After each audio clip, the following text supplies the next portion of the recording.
nosso objetivo é ajudar, não é castigar, não é? Se fosse castigar, eu tenho outras profissões muito mais interessantes. Podia ser cobrador de dívidas. Era muito mais interessante para castigar pessoas. A relação professor-aluno não tem que ser necessariamente uma hierarquia e não tem que ninguém falar de cima para baixo ou de baixo para cima.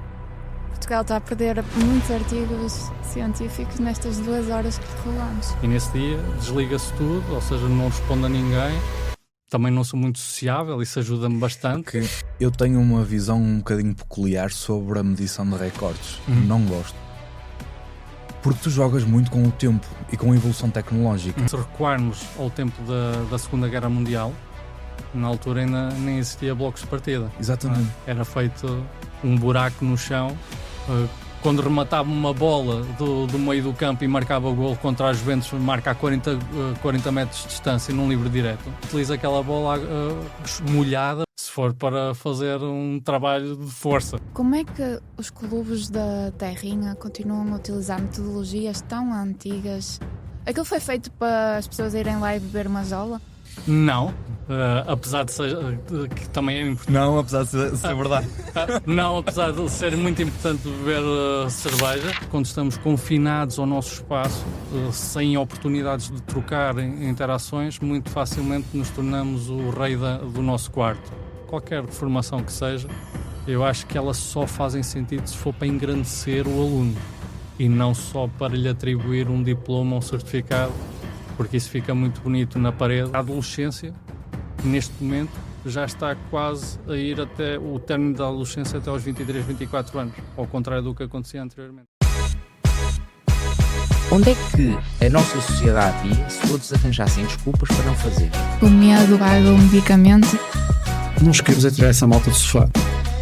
Aqui em Portugal nós não temos cultura de treino. Mas tenho solução para isto. Sabem qual é? Exercício físico. A essência deste podcast é lutar contra o meu principal concorrente, que é o sofá. Não me apetece ir ao ginásio. Treinas em casa, só precisas de ti de 2 metros de chão. Mas eu não tenho material nenhum. Nem é preciso, treinos com peso de corpo incluídos. Pá, mas estou sem tempo. O dia vai ser caótico. Tenho treinos de 20 minutos, rápidos e eficazes. É o tempo de fazer scroll. E depois faço hoje e nunca mais toco nisto. Tens acompanhamento e plano semanal. Não andas à toa. Mas eu nem sei se estou a fazer os exercícios bem. Tens vídeos explicativos de todos os exercícios. Além disso, vais sempre receber o feedback da coach. Mas eu sou muito inconstante. E se fosses constante só hoje? Vais mesmo ganhar esta discussão, não vais? Só estou a lembrar-te que mereces sentir-te bem e cuidar de ti. Hoje temos connosco uma daquelas mentes brilhantes que pensa e investiga a ciência que está por detrás de todos os fabulosos movimentos que o nosso físico é capaz de desenvolver enquanto praticamos desporto. Ele é daqueles que mede, analisa e valida e por isso, hoje vamos finalmente perceber, será que é mesmo preciso correr até vomitar para evoluir? Segundo o ChatGPT, Filipe Clemente é professor adjunto e coordenador na Escola Superior de Desporto e Lazer do Instituto Politécnico de Viana do Castelo, mais conhecido por IPVC. Doutorado pela Universidade de Coimbra, integra a lista dos 2% de cientistas mais citados do mundo no seu domínio e contabiliza quase 19 mil citações e mais de 330 publicações em revistas com fator de impacto. Filipe estuda o impacto das decisões que treinadores tomam todos os dias, como estruturar treinos, medir esforço, recuperar bem e como não cair na tentação de treinar só porque sim. Com ele tudo tem uma razão, uma análise e, claro, um artigo científico. Se sempre te questionaste se o problema dos teus gains encurtados tem origem no teu plano de treino mal estruturado ou se a tua equipa perde os jogos todos porque o teu treinador não percebe nada da ciência que praticas, este episódio é para ti. Bem-vindo, Filipe. Obrigado. Bem-vindo, obrigada por estar aqui. Para que tanta ciência? Bem, primeiramente tenho que admitir que vocês foram enganados pelo ChatGPT. Grande parte do que está aqui foi aumentado intencionalmente. Primeiro, a grande parte do nosso trabalho enquanto investigadores é, no fundo, sistematizar um conjunto de práticas e permitir entender quais são os efeitos num contexto replicável. Ou seja, grande parte da nossa intenção enquanto profissionais é implementar uma intervenção que vai ter um efeito positivo, esperemos nós, nos atletas. No entanto, isso é altamente variável, de sujeito para sujeito, por fruto da variação interindividual, e a investigação procura aumentar a possibilidade e as chances desta intervenção ser eficaz para a grande parte da população. Claro, seguindo a lógica que não somos todos iguais e, portanto, vamos ter que pensar que esta intervenção pode ser benéfica moderadamente para a maioria, pode ser muitíssimo benéfica para uma minoria ou até pode ser prejudicial para outra minoria.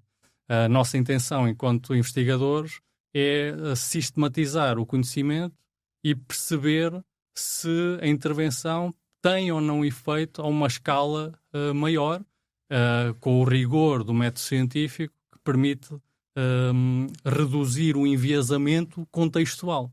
Porque muitas das vezes a nossa prática é fruto do contexto, não é? Eu ganho ou perco, eu adapto ou não, por fruto do contexto. E isso está ótimo, mas eu devo pensar, será que esta intervenção, se não fosse neste atleta, ou nestes atletas, ou neste contexto, teria o mesmo impacto? São essas perguntas que nós fazemos regularmente e tentando ajudar os treinadores a tomar decisões, mas nunca nos substituindo a eles, porque na prática nós estamos a trabalhar para a média da população. E mesmo considerando a média da população e essa população sejam atletas, por exemplo, eu ainda assim posso ter um desfazamento grande entre a expectativa e o acerto final desta intervenção sobre os atletas. Portanto, a nossa ideia é sempre sermos moderados e temperados naquilo que são as nossas afirmações. E isso é o mais interessante de quem trabalha como nós na investigação científica. É nunca darmos uma conclusão como garantida, ou seja, impedir que existam afirmações dogmáticas que muitas das vezes depois são contrariadas.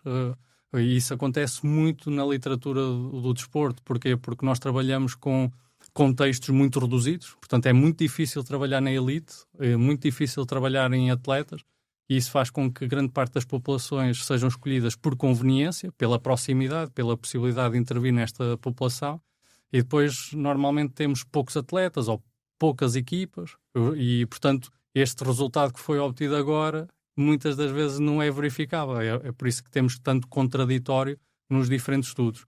A nossa lógica é que o que façamos aqui possa ser replicável em qualquer contexto internacional e para chegarmos a algum consenso sobre as certezas da evidência. Agora, para quem lê e para quem debate ciência, sabe que nas ciências do desporto muito pouco é consensual ou tem uma certeza de evidência muito grande. Lá está por fruto das incapacidades metodológicas que temos para atingir esta população muito específica, que são os atletas e, sobretudo, os atletas de elite. Isso significa que os cientistas investigam muito mais, passam muito mais tempo a investigar, a tentar provar que estão todos errados do que a provar a próxima coisa certa? Não diria isso. Claro que nós temos o intuito de nos controlarmos a nós próprios, não é? Ou seja, grande parte do nosso pensamento é pensar, bem, se eu alterar estas condições, por menor que elas sejam, isto vai ter um impacto ou não. Porque no final do dia, o que nós pretendemos é atribuir a todos nós, aos aficionados do desporto, qualidade na informação. Ora, eu para atribuir qualidade na informação, e se esta informação for tendencialmente generalizável e certa, eu tenho que ter algum cuidado na informação que vou dar. E, portanto, eu tenho que sistematizar o conhecimento. É muito fácil, se eu quiser, alegar em meu favor uma determinada teoria, pegar se calhar num artigo e eu vou utilizar este artigo para validar a minha intervenção e vender esta intervenção para o público. Isso acontece todos os dias. A grande questão é a ciência não é utilizada para vender, é utilizada para beneficiar as populações e, portanto, é muito interessante nós conseguirmos, óbvio, investigar com o objetivo de atingir melhores resultados, com mais eficácia, mas controlando-nos a nós próprios, porque isto no final do dia é o que para nós é benéfico, ou seja, é reconhecermos humildemente que estes resultados que estão aqui podem não ser exclusivos da intervenção que eu fiz, e portanto eu tenho que ser humilde o suficiente para isso, tenho que ser humilde também para aceitar críticas dos meus pares e conjuntamente construir um novo saber. Eu dou um caso muito recente que tive até há muito poucas semanas atrás. Nós, em conjunto com alguns colegas polacos, criámos ou sistematizámos a evidência sob a forma de meta-análise, que no fundo é pegar em diferentes artigos que estudaram a mesma coisa e fazer uma análise estatística maior por fruto destes diferentes estudos e perceber, bem, há estudos que são favoráveis, há estudos que não. Vamos ver se colocarmos todos no mesmo saco, que resultados é que vamos obter. Portanto, isto segue um rigor metodológico grande. Ainda assim, isto é sempre, digamos, condicionado pela forma como eu parto para a pergunta da investigação e para os métodos que eu vou utilizar para responder a esta pergunta. E um autor leu o artigo e indicou-nos um conjunto de limitações que ele acredita poderem enviesar os resultados. Ele enviou-nos um e-mail e com um conjunto de aspectos que podiam ser limados e notem, qualquer artigo que seja submetido por uma revista tem muitos revisores que o vão ler, criticar, nós alteramos, ele vai para lá outra vez e, portanto, há sempre aqui um ciclo de controle por parte dos pares. E ainda assim foi aprovado, foi publicado e houve este tal colega enviou-nos um e-mail ao qual nós agradecemos. E indicámos, bem, vamos então, está disponível para trabalhar connosco para reforçar a qualidade do artigo, porque o nosso interesse não é publicar por publicar. O nosso interesse é beneficiar as populações. Ora, se nós cometemos qualquer aspecto que possa ter contaminado ou enviesado este resultado, nós queremos trabalhar para não acontecer isto e queremos fazer uma correção da publicação que foi feita. Portanto, agora estamos a trabalhar conjuntamente para resolver isto e para oferecer a quem lê, aos profissionais e aos nossos pares também da investigação, melhor qualidade na evidência, porque conjuntamente estamos a criar algo que seja em benefício de todos. Claro que isto nem sempre é assim. Eu dei este caso, que é um caso muito, digamos, muito em abono do que a ciência tem de melhor, que é esta cultura de crítica positiva, uma discussão, um debate positivo.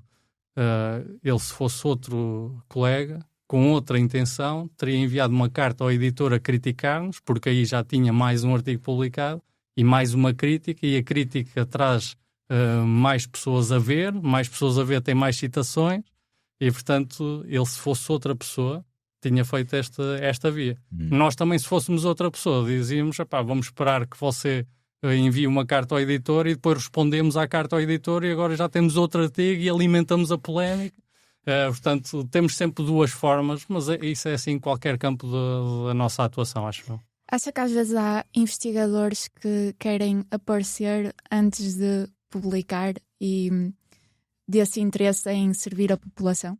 Eu creio que na investigação, assim como noutros ramos da nossa vida, existem sempre diferentes formas de estar. Pessoalmente, tenho tido a sorte de trabalhar com pessoas que estão preocupadas, sobretudo, em resolverem os seus problemas. Ou seja, nós, investigadores, somos pessoas problemáticas, estamos sempre a criar problemas. Estou sempre a perguntar, bem, e se? O nosso objetivo é sermos chatos e resolvermos as perguntas que diariamente nos apresentam. Claro que pode haver, eventualmente, pessoas que usem a área científica para galopar para outros meios. E isso é visível em alguns contextos. Portanto, utilizam alguma produção para depois aparecerem mais com mais visão, ganharem o estatuto e depois tornam-se mais comerciais. É um caminho legítimo, desde que nunca interfiram negativamente naquilo que é o processo de investigação. Ou seja, se a investigação for conduzida com rigor, com método, independentemente dos resultados que sejam encontrados, se tenha seguido todos os preceitos científicos, Depois o que o autor segue no seu percurso é uma questão pessoal e não propriamente de vida, e nós não devemos criticar uns aos outros pelos percursos de vida que escolhemos. Óbvio. Portanto, agora, o que é que podemos fazer? Escolher as pessoas com quem gostamos de trabalhar. E isso, na ciência, temos essa vantagem. Ou seja, nós, na investigação científica, saímos do muro que rodeia a nossa instituição. Grande parte dos nossos colegas, e todos nós, não é? Temos este muro institucional. Quando nós investigamos, ultrapassamos esse muro. Não há barreiras. Não há barreira geográfica. Eu posso trabalhar com qualquer pessoa em qualquer parte do mundo. Eu vou beber da sua experiência e do seu contexto e tornamos a nossa mente abre. Porque o que eu sinto é que muitas das vezes, quando estamos confinados ao nosso espaço, sem oportunidades de trocar interações, muito facilmente nos tornamos o rei do nosso quarto. E, portanto, o que é que isto nos permite? Investigar e comunicar com outras pessoas de vários países. Primeiro, percebermos o quão pequeno nós somos, enquanto pessoa. Ouvir isto do maior de Portugal é incrível. De facto, eu tenho que contrariar essa tese, porque o que é o maior, o que é melhor? Eu não consigo perceber bem a essência desse... Digamos, eu percebo o que é que está na gênese, não é? Ou seja, se quantificarmos e por aí fora, está tudo bem. Mas isso, na verdade, nós podemos pegar em dados e manipulá-los da forma como nós quisermos. Eu posso dizer que, de facto, ok, posso estar nos 2% mais citados, mas, por exemplo, se eu normalizar para outros fatores, para uma determinada área, eu não sou uma pessoa assim tão relevante. E, no final, o que interessa, acho eu, é mais do que compararmos e ver quem é o maior ou o menor, ou quem tem mais citações ou quem não tem, ou quem aparece mais nas redes ou quem não tem, ou quem não aparece. É chegarmos ao final do dia e perceber, todos os meus problemas estão resolvidos. Eu já descobri isto, quero pesquisar mais sobre isto, quero contribuir mais, e acho que isso é o que nos orienta. E eu, felizmente, tenho tido muito boas pessoas com quem trabalhar, que, independentemente da posição em que estejam, comungamos a mesma história. Somos, no fundo, pessoas curiosas. Acho que é esse o termo que eu poderia classificar em nós. Somos uns curiosos crónicos. Uhum. Curiosos crónicos. Portugal está a perder muitos artigos científicos nestas 2 horas que lhe roubamos. Não acho isso. Ou seja, o que é que acontece?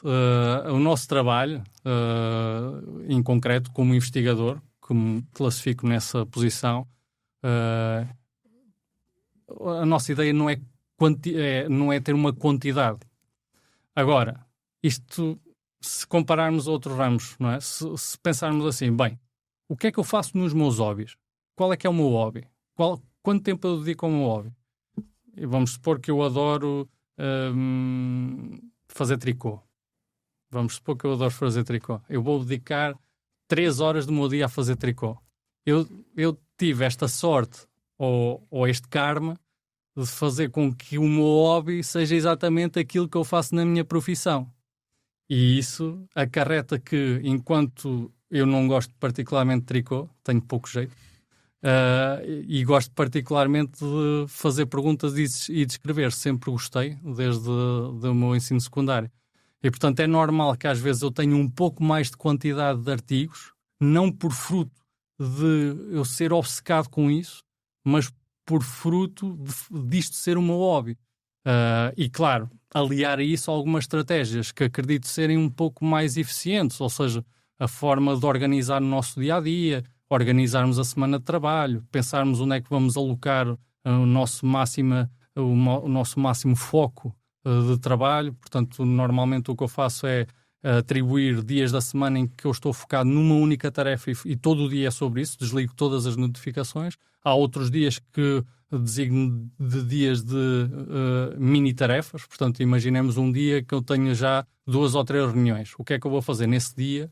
Vou colocar respostas a e-mail, respostas a estudantes que se calhar são mais simples e vou colocar todas as mini coisas no dia que passa a ser o dia dos minis. Tu és a aplicação perfeita do livro Hábitos Atómicos do James Clear, que ele ensina a atomizar os dias e ter ou dias completamente focados ou dias que são mesmo os tais dias dispersos em que tu tens... Sim, eu creio que isso tem que ver com otimização. Ou seja, no nosso dia-a-dia temos que perceber onde é que eu consigo otimizar tudo, desde a forma como... onde é que eu vou almoçar? Em que período do dia vou almoçar? Em que período do dia é que eu vou treinar? Okay, se eu tenho aqui um buraco de 40 minutos, eu vou ocupar este buraco e vou fechar isto neste buraco porque eu sei que esta tarefa me ocupa só 40 minutos. Portanto, é desta forma que eu organizo o dia. Hoje eu estou a falar convosco, já sabia que ia ter este podcast. O meu dia foi muito simples, ou seja, vou resolver mini questões até 1 hora antes do almoço, fui treinar, almocei. Normalmente o almoço que eu escolho são almoços mais curtos que me permitem fazer em 10, 15 minutos, porque não sou um romântico da cozinha, sou um eficiente da cozinha, ou seja, eu tenho que me alimentar e à lá cientista. E depois, a seguir, vamos aqui para o podcast e, portanto, hoje é um daqueles típicos dias que ocupei os tempos da forma melhor com mini tarefas aqui, para depois fazer um dia maior, um dia magno, em que eu vou resolver uma discussão, por exemplo, de um artigo, ou vou fazer o tratamento estatístico. E nesse dia desliga-se tudo, ou seja, não respondo a ninguém. Também não sou muito sociável, isso ajuda-me bastante. Ajuda-me a mim e ajuda as outras pessoas a perceber que eu não vou responder. Já não há expectativa. Também não há expectativa que eu responda. E, portanto, nesse ponto de vista é assim que eu vou ocupando, a par de algumas insónias que vão ocorrendo às vezes durante a noite. E as minhas insónias eu trato-as a trabalhar, não trato-as de outra forma. Partindo desse objetivo que falou de servir a população, não sente que ao investigar e publicar ciência está a servir mais pessoas do que propriamente a dar aulas? Nunca lhe passou pela cabeça parar? Não, ou seja, nunca me passou pela cabeça parar, porque eu falava antes do início do podcast, falava convosco sobre a forma como eu fui-me construindo ao longo dos tempos. Ou seja, quando comecei a trabalhar como preparador físico, grande parte, quando eu estava a desenhar os exercícios, eu ia programar o treino, eu estava a pensar com um foco de investigação. Eu estava a pensar, e se eu monitorizasse isto? E se eu avaliasse aquilo? Ou seja, eu sempre fui corrompido pelas perguntas de investigação. Isso faz-me crer que eu terei sempre esta curiosidade sobre a minha ação. Claro que eu gosto de lecionar, mas hoje, ao contrário do que acontecia alguns anos atrás, gosto de lecionar para quem gosta de aprender. Portanto, eu gosto de trabalhar menos tempo na exposição ao aluno, com alunos que estão intencionalmente a ouvir o que nós estamos a falar e a discutir. E a minha forma de lecionar normalmente é baseada naquilo que é evidência, e depois gosto de uma boa discussão. E, portanto, como já não há tanto esse espectro de alunos em termos globais, faz com que eu esteja perfeitamente tranquilo entre o meu rácio de tempo de exposição a aulas com o meu rácio de contributo na investigação. Por que é que acha que já não é? Bem, eu não consigo responder isso. Eu creio que um sociólogo será a pessoa mais indicada. Isto porquê? Porque a sociedade está a evoluir no seu percurso. Todos nós estamos, digamos, embranhados com múltiplas tarefas e múltiplos desafios. E nem sempre, por exemplo, a evidência sugere que a adolescência, neste momento, já está quase a ir até o término da adolescência até aos 23, 24 anos, ao contrário do que acontecia anteriormente. Isso significa que a própria modelação comportamental de um jovem adulto é diferente. E isso nota-se nos contextos da sala de aula. Ou seja, quando nós temos um trabalhador estudante mais velho, há um comprometimento muito grande com o ato de estudar. Enquanto que um jovem adulto, por fruto das diferentes ambientes académicos e dos estímulos que vai tendo, tudo é novo, tudo tem que ser vivido ao máximo, e isto reduz depois o peso atribuído no momento em estar à aula, porque um estudante é um atleta de performance. E eu creio que isso tem que ser enaltecido. Ou seja, quando nós estamos lá... Porquê? Porque este estudante de alta performance que hoje não se está a dedicar ao treino, daqui a 3 anos, vamos supor, quando acabar a sua licenciatura, ele vai ter que demonstrar a sua performance. E verificando que tem um gap de conhecimento, ele vai a formações especializadas, que por acaso, muitas das vezes são as mesmas que tiveram na licenciatura, só que em faixas etárias diferentes. Sou eu, mas com mais 3 ou 4 anos, ou 5 anos, ou 10 anos, a forma de eu entender e me comprometer com a informação é diferente. E isso faz com que, se calhar, existem países em que existe o ano gap, ou seja, entre o secundário e a licenciatura, existe um gap que eu vou permitir-me a conhecer outras culturas, a viajar, a descobrir-me, e se calhar podemos no futuro precisar disso, porque em Portugal já existiu. Na década de 80 já existiu este gap e isso permite o quê? Permite encontrarmos-nos com aquilo onde queremos estar, porque eu creio que é muito importante nós sentirmos que estamos aqui com o intuito de atingir um determinado objetivo e não por obrigação da sociedade. Estudar no ensino superior não é obrigatório, mas socialmente há uma imposição grande para nós fazermos esse percurso. E eu creio que é importantíssimo termos pessoas formadas, acreditadas, com qualidade. Isso é, sem dúvida, importante, mas mais importante é que essa formação tenha um substrato e um impacto grande no formando. Ora, se eu estiver a estudar não por fruto do meu comprometimento e motivação intrínseca grande, mas muito por via de uma motivação extrínseca, este equilíbrio pode ser desfavorável a longo prazo, porque eu estou a estudar sem o real intento de o fazer nesta fase da minha vida. Isso faz todo sentido. Quando eu me lembro de um colega meu no mestrado que respondeu a um professor: porque é que eu estou aqui no mestrado? Porque o meu pai deu-me a escolher entre trabalhar ou vir para aqui, por isso eu continuo os meus estudos. Por exemplo. Isso é engraçado porque significa também que se tu apontaste para os 23, se tu apontaste, de certeza absoluta que já estará estudado de alguma forma. Se com 23 ou 24 anos ainda se pode ser considerado um adolescente, tu tens adolescentes a estudar mestrados, a nível de mestrado. Por exemplo, claro que o termo adolescente aqui é do ponto de vista da maturação completa, até mais comportamental. Mas na verdade isto tem um impacto, ou seja, nós como sociedade olhamos para a formação académica e ensino superior como um suporte para oferecermos serviços otimizados aos nossos pares. Portanto, imaginemos alguém que tem um mestrado, supostamente vai oferecer uma qualidade de serviço muito superior a alguém que tem, por exemplo, uma formação do ensino secundário. Não é? À partida, será esse... Não tem que ser necessariamente assim. Claro, mas o intento de certificar é demonstrar que há uma validação externa sobre os conhecimentos desta pessoa e sobre as suas competências para resolver um determinado problema. Portanto, tudo isto está bem desde que nós façamos o percurso com o objetivo de aproveitar os conteúdos que lá estão. E isso é muito importante. E tem que haver aqui uma sincronia grande entre os docentes e entre os estudantes para que conjuntamente possam criar um ambiente favorável a um desenvolvimento deste futuro profissional. No caso do mestrado, já é um profissional que se está a especializar. E eu creio que é muito importante, mais do que pensarmos, bem, eu tenho que fazer um mestrado para... É antes pensarmos, vou fazer um mestrado porquê.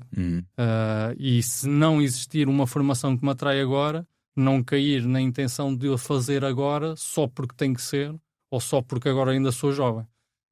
Acho que é muito mais relevante nós pensarmos qual é que é no fundo, o conteúdo que eu vou receber, se isso vai ser favorável para a minha prática, do que propriamente fazer por fazer. Claro que há alguns mestrados que, por fruto daquilo que eles oferecem, que é a certificação profissional, vamos supor, os mestrados em treino desportivo ou educação física, conferem a possibilidade de eu ser profissional que mais nenhum outro confere. O do treino desportivo pode oferecer um certificado para treinador nível 2, o de educação física permite-me ser docente, ao contrário do que uma licenciatura não me permite em níveis do ensino básico e secundário. Portanto, eu tenho que fazer aquilo para necessariamente trabalhar naquela função.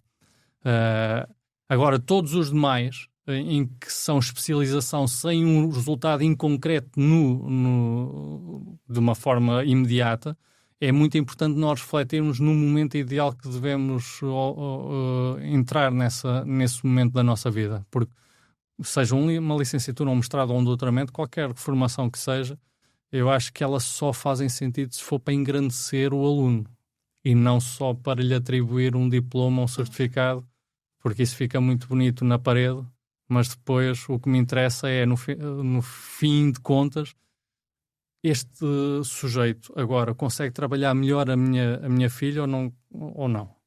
Este sujeito agora consegue trabalhar melhor a minha avó e permitir que ela tenha melhor qualidade de vida ou não? Isso é a pergunta que eu quero ver respondida, ou seja, mais do que ter X diplomas, eu quero ter competências, eu quero ver resultados, porque estamos todos interconectados. Cada uma das nossas ações tem um impacto na sociedade. Por exemplo, eu sou docente agora e já fui aluno. Sou docente, estou a formar novos estudantes. Se eu baixar a guarda ao formar os estudantes vão baixar a guarda a formar a minha filha. Portanto, o círculo é muito pequeno. E, portanto, eu não posso baixar demasiado a guarda, porque a seguir o impacto vai ser nas novas gerações, por exemplo, ou nas gerações mais velhas se ela trabalhar na área da gerontologia, ou enfim. Portanto, o que nós queremos é todos a trabalhar melhor, independentemente da área, do desporto, da saúde, qualquer uma que seja. Não é? Acha que vamos chamar essa arrogância de selecionar os alunos com que gosta de trabalhar?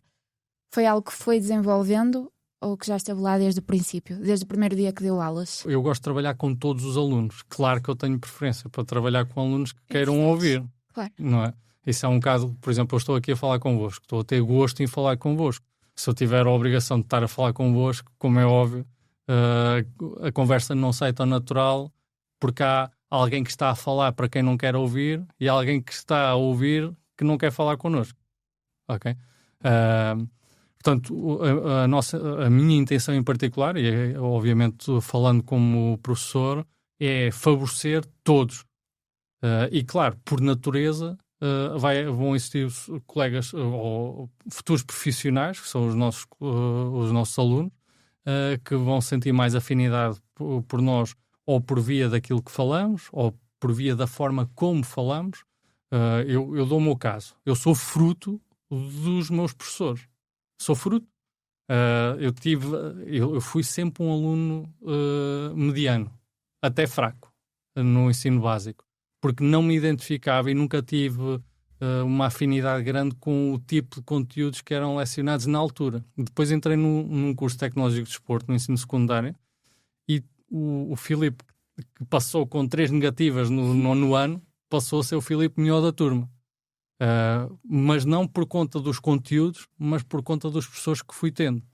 Eu tive professores marcantes, porque demonstravam no seu comportamento humano, mas também demonstravam a partir do seu conhecimento técnico, que era possível nós sermos alunos e pessoas melhores. E é muito fácil ouvir quando temos professores que nos captam a atenção, que nos mostram os caminhos, e isso é muitíssimo importante. Mas eu também tinha que ter esta disponibilidade, porque estes mesmos professores que me ensinaram a mim e que mal ou bem me criaram, foram os mesmos professores que ensinaram a outras 27 ou 26 pessoas, que não optaram por seguir um caminho igual. Ou seja, eu tinha uma turma de 30 e se calhar 5 ou 6 aproveitaram ao máximo aquilo que foi o conteúdo destes docentes. E se calhar houve outros colegas que aproveitaram outras coisas de outros docentes. Portanto, por isso é que é tão salutar termos diversidade nos docentes, diversidade nos comportamentos deles, porque nós naturalmente vamos ter afinidade maior ou menor com um determinado tipo de pessoa. Agora, quando eu olho retrospectivamente para aquilo que eu sou hoje, sei exatamente as pessoas que me levaram a ser aquilo que sou hoje. Dou-vos o caso em concreto. Porque é que eu enverdei na investigação? No ensino superior, no segundo ano da licenciatura, houve um dia em que nós íamos à latada. É a parte normal do processo em Coimbra, não é? Íamos à latada, mas ao mesmo tempo que havia latada, continuavam as aulas. Ora, fazer esta dualidade que é aproveitar a noite e aproveitar o dia é uma tarefa exigente, não é? Temos de estar preparados para ela, mentalmente e fisicamente. Mas o que é facto é que, apesar de ter ido à latada, no dia a seguir de manhã, às 8h30, eu estava lá. Estava eu e 2 colegas minhas. A turma era para aí 30. E o nosso professor, na altura, olhou para nós e eu disse, vamos beber um café ali ao bar. E fomos beber um café ao bar. Portanto, era eu e 2 colegas minhas e era o professor. E o professor fez-nos um desafio. Olha, eu adoro esta área, estou a investigar sobre isto, tenho aqui este desafio. E se nós pegássemos aqui neste artigo e começássemos a estudar isto? Pensem nisso e vão para casa. E fomos para casa. O professor não dormiu nas 2 semanas. E como é óbvio, eu, em vez de ir descansar nessa manhã, eu fui logo ler o artigo e pesquisar mais sobre aquilo. E a partir daí comecei um bocado como o Karate Kid, o primeiro Karate Kid. Estão a ver? As primeiras tarefas que eu tive foi pegar em pastas, resmas de artigos que o professor tinha e fazer uma referenciação de todos eles. Aprender a construir uma base de dados, mas também aprender no Excel, mas também aprender a fazer referenciação bibliográfica. Lembro-me assim de momentos-chave que me permitiram seguir este caminho. E isso só foi possível, porque tive um professor suficientemente humilde e interessado por nós, oferecendo a todas as pessoas que estavam naquela mesa a mesma oportunidade. E eu agarrei a oportunidade porque era algo que eu senti logo vontade de fazer. E tive a sorte de ser com a pessoa que me moldou e que me mostrou o quão interessante pode ser trabalharmos na investigação, mas também sermos pessoas que, digamos, respeitam os outros. Este professor em concreto permitiu-me perceber que a relação professor-aluno não tem que ser necessariamente uma hierarquia e não tem que ninguém falar de cima para baixo ou de baixo para cima.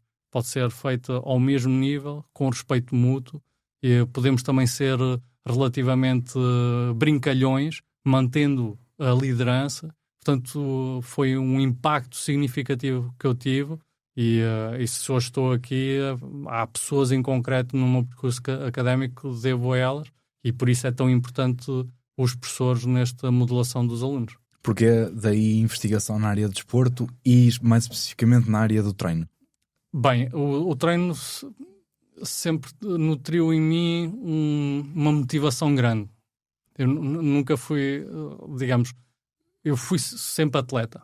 Eu fui nadador e fui a competições, fui karateca e fui a competições, fui futebolista dos fracos e fui a competições. Portanto, competir está-me na natureza por fruto do meu contexto. Sempre competi, pronto, independentemente da modalidade que eu tenha participado, sempre competi. E a competição moldou-me a interessar-me pelo rendimento. E por isso é que, para mim, grande parte das coisas é rendimento. Quando nós pensamos em rendimento, não tem que ser necessariamente esportivo. Eu penso em rendimento cognitivo, eu penso em rendimento nos locais mais diferentes que possam pensar. Portanto, o rendimento para mim sempre foi um interesse muito grande que tive. Em particular no treino, porque eu acho que é o espaço onde a espécie humana se sobressai mais. Eu fui sempre um atleta de rendimento muito fraco, mas sempre gostei de ver os atletas que ultrapassaram todas as barreiras possíveis e imaginárias. E infelizmente Sou jovem, não percorri toda a evolução que o desporto teve nas diferentes marcas e disciplinas ao longo do último século, infelizmente, porque houve uma evolução gigante. Ainda assim, temos no nosso dia-a-dia, recordamos todos que estamos aqui a esta mesa, de pessoas que ultrapassaram barreiras impressionantes. E isso tem que ver, não só, mas também, com o processo de treino e com o planeamento, não só, como é óbvio, tem que haver um congregar, sobretudo nestes atletas de ultra-elite. Portanto, há os atletas de elite, depois há os atletas que dentro da elite ganham, e depois há aqueles atletas que dentro da elite que ganharam ainda atingiram marcas que vão ficar para sempre na história. Isso é muito interessante, porque eu tenho uma visão um bocadinho peculiar sobre a medição de recordes. Não gosto. Porque tu jogas muito com o tempo e com a evolução tecnológica.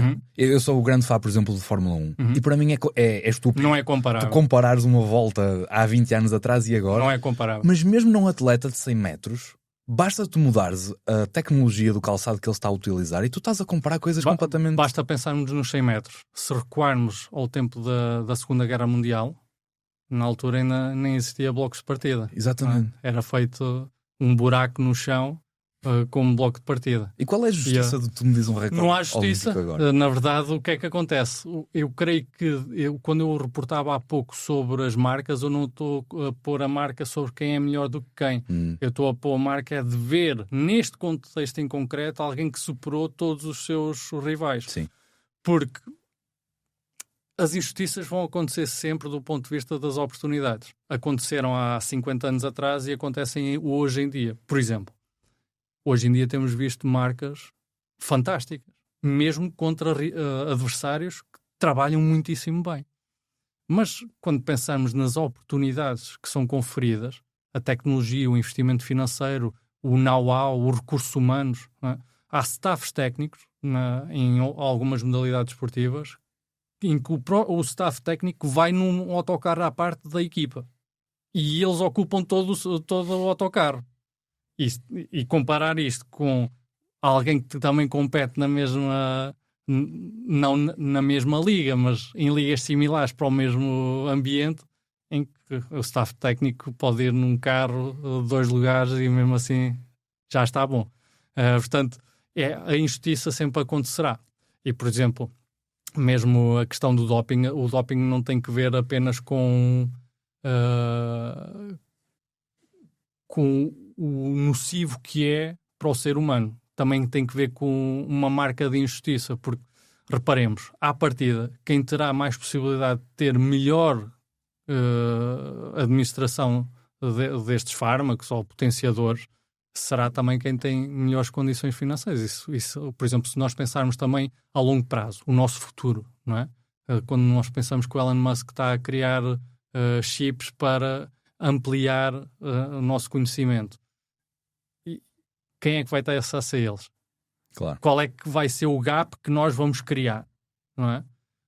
Portanto, esta injustiça nas oportunidades, não é só cronologicamente, ou seja, comparar alguém, um futebolista, por exemplo, o Eusébio, quando rematava uma bola do meio do campo e marcava o golo contra a Juventus, marca a 40 metros de distância num livre direto, aquela bola, eu utilizo aquela bola molhada, por exemplo, se for para fazer um trabalho de força, não propriamente para rematar à baliza, não é?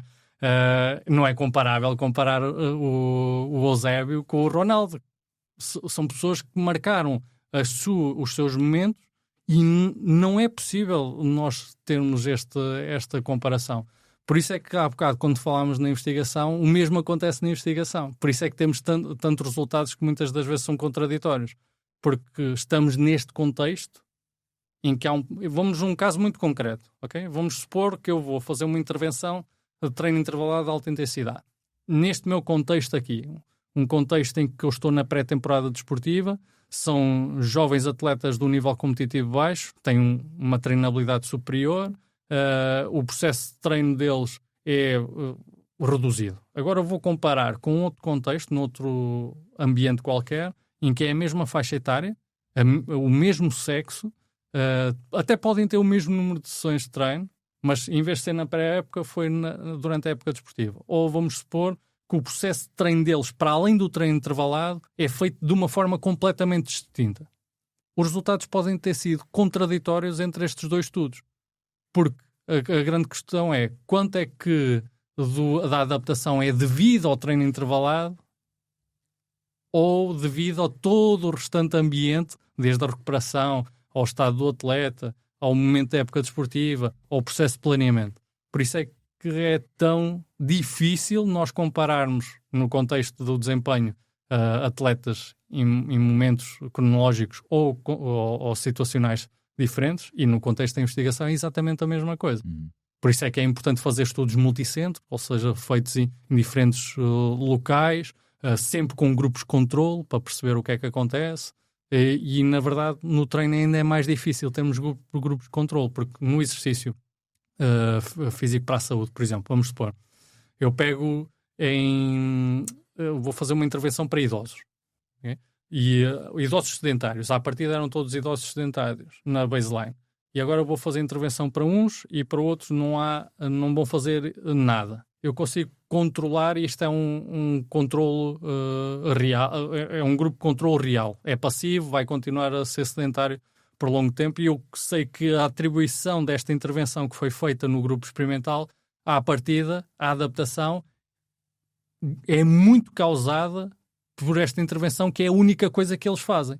Agora, no contexto do treino desportivo, isto não é assim, porque normalmente vamos supor que eu tenho aqui um grupo de controle, metade da minha equipa, eu tenho uma equipa de 20, metade faz controle, metade faz experimental, faz uma intervenção adicional, treino intervalado, 4 séries, vamos supor 3 minutos, 2 vezes por semana. Eles levaram aqui este micro acrescento. A adaptação ocorreu. Ele até pode ter sido significativa do controle, mas eu nunca vou conseguir anular o facto que há um processo de treino que, para além destes 15 minutos de intervenção que eu posso ter dado, há outros mais minutos durante a sessão que foram introduzidos também.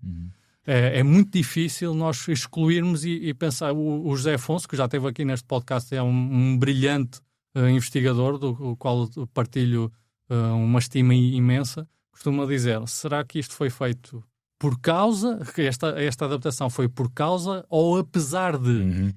Agora, eu acho que cada vez mais eu vejo que existe uma confusão muito grande entre correlação e causalidade. Não sente isso? Sim. Vamos supor. Eu posso ter uma correlação grande, por casuística, entre o número de vezes que eu coço a minha cabeça e o volume de água caída no Algarve pela chuva. Pode acontecer esta correlação. Casualmente pode ter acontecido. Uma coisa o que é uma correlação? É uma relação de dependência. À partida, quando uma coisa sobe, a outra pode subir, ou o inverso. Uma coisa sobe e a outra pode descer numa mesma proporção. A causalidade não é isso. A causalidade é perceber estatisticamente quanto é que deste crescimento é atribuído a esta variável segunda, não é? Portanto, isso é mais difícil de demonstrar do ponto de vista experimental e também do ponto de vista estatístico. E são coisas completamente distintas. A correlação, que é uma relação de dependência, que pode acontecer ou não por fruto de um determinado fator sobre a mesma. E eu acho que há, claro, às vezes é muito favorável para o nosso discurso e para a nossa argumentação utilizar uma correlação como prova de uma causalidade. Agora, porquê é que as licenciaturas são importantes? Porque capacitam as pessoas para perceberem e diferenciarem estes conceitos, ou seja, tornando-nos informados. E isto acontece não só no desporto, não é? Ou seja, eu estou a ouvir a retórica de um comentador. E eu consigo diferenciar onde é que está a retórica da verdade, por exemplo. Porque a dada altura conseguimos ver, será que o que ele está a dizer é verdade? Deixa-me ir ver. E eu vou pesquisar. E eu posso pesquisar de duas formas. Posso utilizar uma ferramenta de pesquisa normal, um Google, ou um ChatGPT, ou posso utilizar ferramentas mais avançadas. E eu, sendo mais informado, eu sei onde é que esta ferramenta mais avançada pode estar e eu consigo diferenciar esta informação. Eu acho que a cultura de sermos capazes de aceder à informação e fazer um crivo a esta informação é algo muito benéfica em nosso abono profissional e abono das pessoas. Claro que nem todos, por via das diferentes fases da nossa vida, tivemos esta oportunidade. Por exemplo, se calhar a minha mãe ou os meus avós não tiveram esta oportunidade face a este argumento que alguém criou, ir verificar o nível de verdade ou não e independência desta informação. Isto acontece. É a diferença entre dar a carne ou o peixe? É um pouco. Ou seja, por exemplo, vamos supor quando eu vou comprar um equipamento que diz assim, eu consigo-te estimar, eu vou comprar, por exemplo, um relógio com um sensor de cardiofrequencímetro e o relógio diz assim, bem, com o meu algoritmo patenteado, eu consigo identificar ou estimar o VO2 máximo. Basta que faças 10 minutos de corrida, acima de 70% da frequência cardíaca máxima, e eu vou-te conseguir estimar o VO2 máximo. Escusas de ir ao laboratório, utilizar métodos laboratoriais. Bem, essa informação é que a empresa me vende. A segunda pergunta é, será que é mesmo assim? E a minha questão é, como é que eu vou verificar se é verdade ou não? Se vou à internet e posso olhar só para o site deles e comprar. Ou posso, por exemplo, perceber se há estudos de validação que são feitos por investigadores independentes, isso tem que ser logo, e perceber, esta informação é verdade ou não é? Claro que isto não existe para tudo, nem existe para todos os métodos de intervenção, porque há condições em que eu não consigo dar respostas a tudo. Mas, por exemplo, para esta questão das marcas e dos equipamentos que nós utilizamos para regular a nossa prática do exercício, eu posso e tenho meios de aceder, porque há muito interesse da comunidade das ciências do desporto em perceber se algo que é vendido pelas empresas de facto está a medir aquilo a que se propõe medir. E tem ou não ciência o que o relógio me dá? Por exemplo, ainda hoje revi um artigo que precisamente estava a fazer a validação concorrente entre aquilo que é estimado pelo relógio a partir da frequência cardíaca máxima numa patente, porque o que é que acontece? Grande parte das tecnologias são patenteadas, não só no hardware, mas também, por exemplo, nos algoritmos. Quando o algoritmo é patenteado, eu não consigo replicar aquilo. Significa que eu não consigo saber como é que eles chegam lá. Agora, o que é que podemos fazer?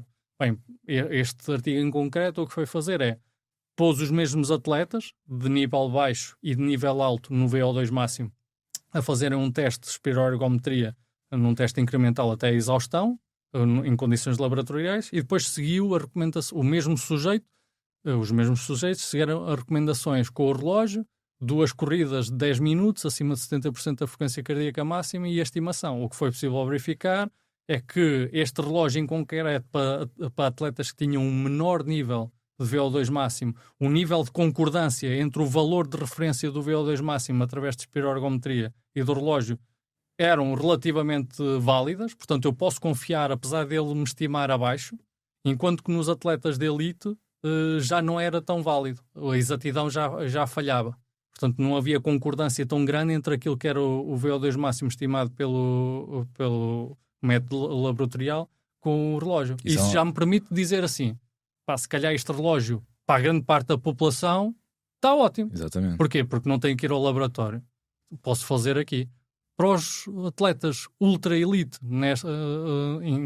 por exemplo, se calhar não me interessa tanto, claro, ou não posso acreditar tanto neste valor. Agora, a grande questão é, será que todos podemos ir ao laboratório? Não é? Mas se calhar estes atletas de ultra-elite, se calhar podem. Claro que sim. Lá está. Isto tudo para dizer que eu estava a tentar comprar um relógio, por exemplo, não é? E eu fui tentar ver, estão a ver, como é que a informação que nós temos permite-nos tomar melhores decisões. Vou investir dinheiro aqui ou não? É? Isso é bom, é libertador. Claro. Tenho que começar a dar a consultoria. 99% das pessoas ao comprar um relógio preocupa-se com a bateria. Quanto é que dura? O Filipe vai ler um artigo científico para perceber. Sim, é assim, claro que também importa se é bonito e por aí fora, mas em tudo na vida nós seguimos 2 perfis, ou nos preocupamos com a forma ou nos preocupamos com o conteúdo, não é? Portanto, se nós quisermos um relógio para treinar a sério, é melhor preocuparmos com o conteúdo do que com a forma. Agora, se for só para mostrar, isso aí a forma é mais importante. E se tivesse de dar um treino ou prescrever um treino sem tecnologia, como é que fazia? Isso é o dia-a-dia de grande parte dos treinadores, não é? Ou seja, quando nós pensamos em instrumentos, em monitorização, isso estamos a falar de uma percentagem muito reduzida de sujeitos. Portanto, uma boa parte da nossa atuação, da nossa área, é feita sem instrumentos de regulação tecnológicos. Agora, o que é que nós temos em nosso favor? O cérebro, não é? Isso é a grande vantagem de qualquer treinador. Como é que podemos fazer isto? Intervir baseado naquilo que eu conheço. Por exemplo, ok, eu vou tomar uma decisão por fazer, vou voltar ao treino intervalado. Okay? Ou vou pegar nos jogos reduzidos, que é uma área que eu gosto muito. Não é? Os jogos reduzidos têm um problema de base logo. São muito heterogéneos na resposta interindividual. O que é que são jogos reduzidos? Jogos reduzidos são, no contexto dos jogos desportivos coletivos, são métodos de treino que eu vou utilizar, utilizando o formato de jogo, mas em espaços mais pequenos, vamos supor. Eu estou no contexto do basquetebol. O jogo oficial são 5-5. E eu posso utilizar um 1-1 para introduzir um determinado, ou exagerar num determinado comportamento que eu quero ver observado. Eu quero insistir no drible, ou quero insistir... Eu vou modificar o jogo para me dar resposta àquele objetivo operacional que eu quero.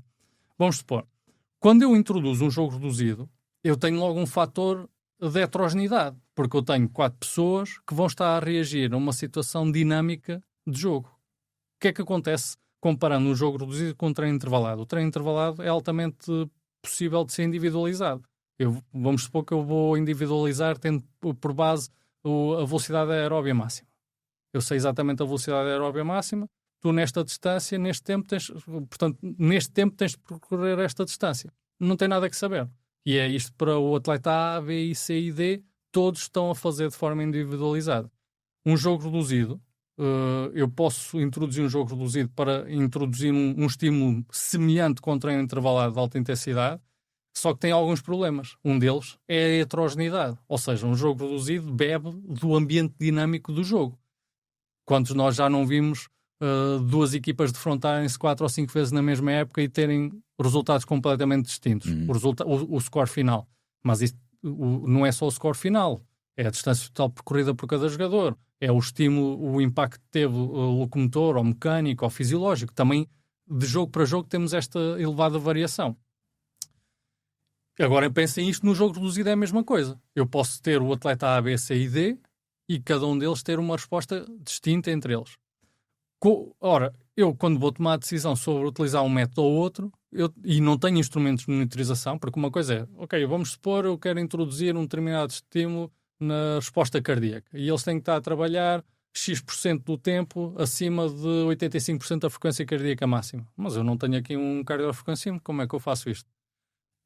Uma das coisas que eu posso fazer é, vou à literatura, vou ler um pouco, e vou ver para o contexto populacional que eu tenho, tendencialmente quais são os resultados que são expectáveis para isto. E há muita literatura, neste caso. E eu posso prever, bem, à partida vai ser esta previsão.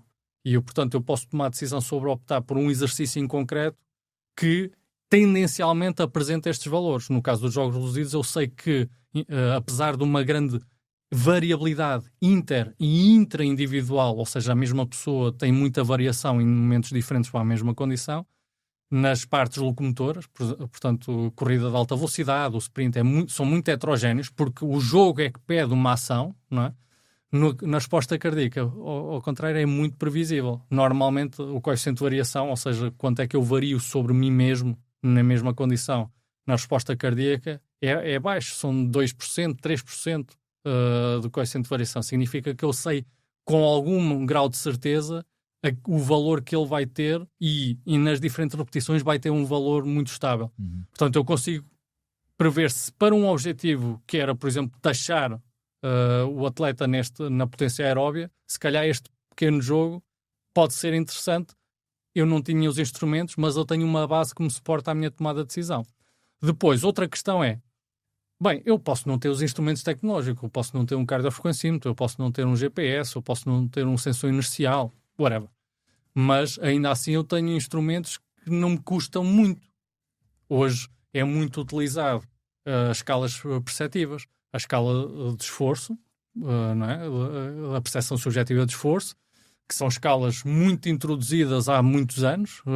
Eu engano sempre o meu relógio. Ok. Claro que há um processo de familiarização que nós devemos ter com os atletas. Porquê? Porque avaliar e monitorizar não serve para castigar. É o mesmo caso das avaliações dos estudantes. O exame ou o teste não servem para castigar. Nem servem sequer para ver quem é melhor de quem não é. Porque se fosse para ver quem era melhor e quem não é, no final as empresas de alto desempenho só iam contratar os gajos 18. E não é assim, certo? O que é que ele me vai permitir? Dar-me informação sobre, primeiro, a expressão que eu tenho de conhecimento sobre os conteúdos gerais, mas, sobretudo, permitem-me perceber, regular o meu processo enquanto docente. E é o mesmo que no treinador. Para que é que eu quero um instrumento de monitorização? Para regular o meu planeamento e perceber assim, eu, Filipe, estou a introduzir um treino com a expectativa de ter um determinado estímulo nos meus atletas. Este instrumento diz-me que eu não estou a ter este estímulo. O que é que eu devo fazer? Devo modificar o exercício? Alterá-lo? Excluí-lo? Isto permite-me os instrumentos fazer. Agora, se eu não tenho um instrumento em tempo real, eu tenho as escalas perceptivas de esforço, que são amplamente validadas, não é? E eu posso utilizar isto neste contexto. Se eu estiver no treino vamos supor, no treino de força em contexto de ginásio, bem, eu não tenho, por exemplo, um linear encoder ou não tenho um sensor inercial que me permite ver a deslocação da barra, mas eu posso utilizar uma escala perceptiva de esforço invertida, que é a escala de RIR, e eu consigo perceber a quantas é que eu estou da falha e standardizar o processo de treino para aquele atleta a partir de uma escala perceptiva. O que é que eu devo fazer enquanto técnico ou treinador? Garantir que os meus atletas identificam aquele instrumento como um método de o ajudar e não um método de o punir. Sim. Isso é que é a componente, isso é a parte mais importante que podemos fazer. Ou seja, nós, treinadores, ou investigadores, ou professores, o nosso objetivo é ajudar, não é castigar, não é? Se fosse castigar, eu tenho outras profissões muito mais interessantes, não é? Por exemplo, podia ser cobrador de dívidas. Era muito mais interessante para castigar a pessoa, não é? Portanto, se eu quiser estar no treino desportivo, à partida não é para castigar, é para potenciar, para melhorar a pessoa. E, portanto, a escala que eu vou utilizar tem que ser utilizada sabendo que o atleta percebe que é para o ajudar. E isso é importante. Professor, com tanta informação que temos hoje em dia, como é que os clubes da Terrinha continuam a utilizar metodologias tão antigas? Aquilo foi feito para as pessoas irem lá e beber uma jola? Não, apesar de ser, que também é importante. Não, apesar de ser verdade. Não, apesar de ser muito importante beber cerveja, pelo menos para a nossa indústria do caso, mas eu creio que pensem no cenário desportivo português, ok? Os clubes da aldeia que têm pouco dinheiro para pagar aos seus técnicos. Ora, quem é que é o técnico que vai subsistir com 200 ou 150 euros ou 100 euros ou fazer de borla este trabalho? Portanto, às vezes é muito difícil. Claro que nós temos o rigor profissional, ou seja, quando nós queremos atuar profissionalmente, nós não atuamos só para receber dinheiro, mas atuamos sobretudo com o brio de conseguir ajudar os outros. Isso parece-me ser importante. Mas, para a escala que nós temos de necessidades formativas desportivas, é muito difícil termos os melhores profissionais em todos os ambientes, que vão desde Benfica Porto Sporting até ao Alcabidez. É muito difícil termos profissionais em todo este espectro. E, como é óbvio, pessoas que têm múltiplas tarefas, múltiplas profissões, não têm o tempo necessário para investir na sua formação e depois fazer deste investimento na sua formação a conversão em trabalho para ajudar os nossos atletas jovens. E embora possa admitir que às vezes é difícil ver algum tipo de métodos ainda hoje a serem feitos, mas depois eu percebo porquê. Porque estamos sempre a voltar à base. Os melhores técnicos seguem para outros clubes e outras etapas competitivas. E estamos a ir buscar novamente outros para a base. Num mundo ideal, a especialização permitia-me ter os melhores técnicos para cada faixa etária, permanecendo lá ao longo do tempo. E isso acontece nas academias mais importantes. Mas não acontece nos contextos amadores, não é? Onde é muito difícil acontecer, porque não há substrato financeiro nem logístico para isto acontecer. Portanto, em muitas situações estamos a voltar à base, todos os anos. Não há um percurso e uma sedimentação dos recursos humanos. E não há uma exclusividade profissional que lhes permita também melhorar o processo. Portanto, eu não consigo, digamos, olhar para este evento como um problema, porque, na verdade, face ao nosso contexto desportivo, é muito difícil de solucionar. O que é que me dá conforto? É perceber que isto é assim em todo o mundo. Claro. Portanto, eu penso sempre, estamos mal, mas todo mundo está com dificuldades nesta área, portanto, estamos em média com os outros países. Como é que a tecnologia pode ajudar a nivelar esses campos? Bem, a tecnologia pode ajudar de diferentes formas. Uma delas, a próxima tecnologia, não é? Porque tu próprio já mencionaste, por exemplo, muito bem os relógios que deram, massificaram o acesso a um teste que só estava aberto a uma elite, não é? Sim. A tecnologia vai permitir ter acesso mais exato e ao mesmo tempo mais prático a cada um de nós. Aos treinadores também. O que é importante? É perceber que tipo de dados é que são inseridos e que tipo de dados é que são extraídos. Eu dou um caso concreto, não é? Vamos supor, a tecnologia de GPS é difundida nos desportos, sobretudo no futebol, por vários escalões etários e contextos. Um único GPS extrai milhares de dados, todas as sessões de treino. Milhares de dados instantâneos, ao longo do tempo vai recolhendo estes dados e depois dezenas de variáveis. Significa que eu, enquanto treinador, o que é que eu vou tirar daqui? Esse é logo um problema. Nós estamos a seguir o passo com a introdução de algoritmos mais reforçados do ponto de vista estatístico, através da aprendizagem da máquina e outros métodos estatísticos como o principal componente de análise, que permitem olhar para aquele amontoado de dados que para o treinador diz zero, e mesmo para um cientista do desporto não teria tempo para ver tudo aquilo, e permite dizer assim, para este contexto e esta situação, estas são as variáveis que importam e este é o resultado que pode extrair daqui. O que é que me permite obter daqui? Eficiência temporal, ou seja, eu, ser humano, não consigo pegar em todos os atletas nestas milhares de dados e reduzir e saber qual é que é a variável mais importante para aquele atleta, e com a tecnologia é possível fazer isso e vai cada vez ser mais possível fazer isso. Portanto, eu reduzo o tempo e aumento a individualização. Porquê? Porque há variáveis que eu quero ver observado nos atletas que nos outros não são assim tão relevantes para o seu desempenho. Principalmente, eu estou a falar isto principalmente nas modalidades coletivas, que é o que eu investigo mais e gosto mais.